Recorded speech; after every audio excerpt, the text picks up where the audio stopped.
Shea Vaughn. Should we like do this? Sure. I think next to each other. Oh no, then I'll be double mic'd and that'll be bad. Well, can we move it? Can we move this without like the world phone? Do you like how two women get on the stage and they start doing shit? Like just because this is really our first reunion. I mean, doing a show.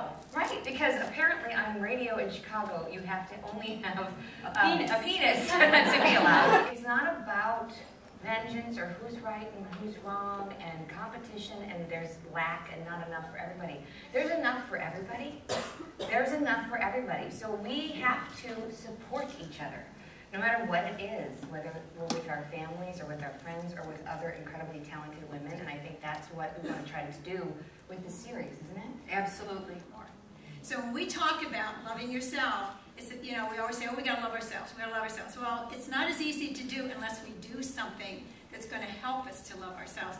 And when we make better choices, and when we do the things that we know that are right, it's a whole lot easier to love ourselves. I believe there's no force as powerful as women united for a common cause.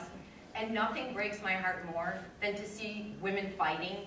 And it's kind of become our entertainment. I don't know if you've noticed, but the reality shows, the hook is always women fighting, whether it's MTV's Real World or Real Housewives, wherever counts. Jersey Shore, and all that. Yeah, Jersey Shore and Real Housewives. Kinda hot. Every person I work with who's innocent and been exonerated, some of these guys were on death row for 13 years. You're in a little room for 24 hours a day.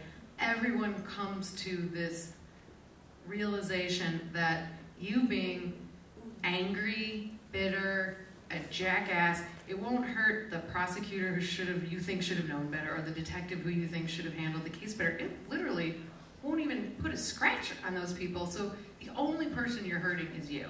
And it's super easy to say, oh, just choose to be in a better mood. It clearly doesn't work like that. It's practice, like Shea was saying, with yoga or anything else. You start it, and you think, I can't do this, and then you look at yourself 3 years later, you're like, how am I in the, you know, this position? Well, I knocked on his door and I said, you know, this is one thing that I've really believed in my whole life, is your mustard, you know. I wanted to share that with the world and, you know, spread some sunshine out there, you know. So I said, he said, well, okay, what was your major? And I said, art history. He's like, no way, this is totally impossible for you to do. But I said, but I sold cowbells. He said, I said, well, I really believe in this. So I said, Mr. Rendell, I said, give me a week, and I'll tell you exactly how we get this done. You remember, the beautiful things, babies, flowers, they grow in darkness. The dark time has a purpose. It has a purpose. Don't fight it. Don't pretend you're out of it if you're not, because you all know, we all do that. I'm fine now. No, you're not. If you're still in the darkness, you're in the darkness.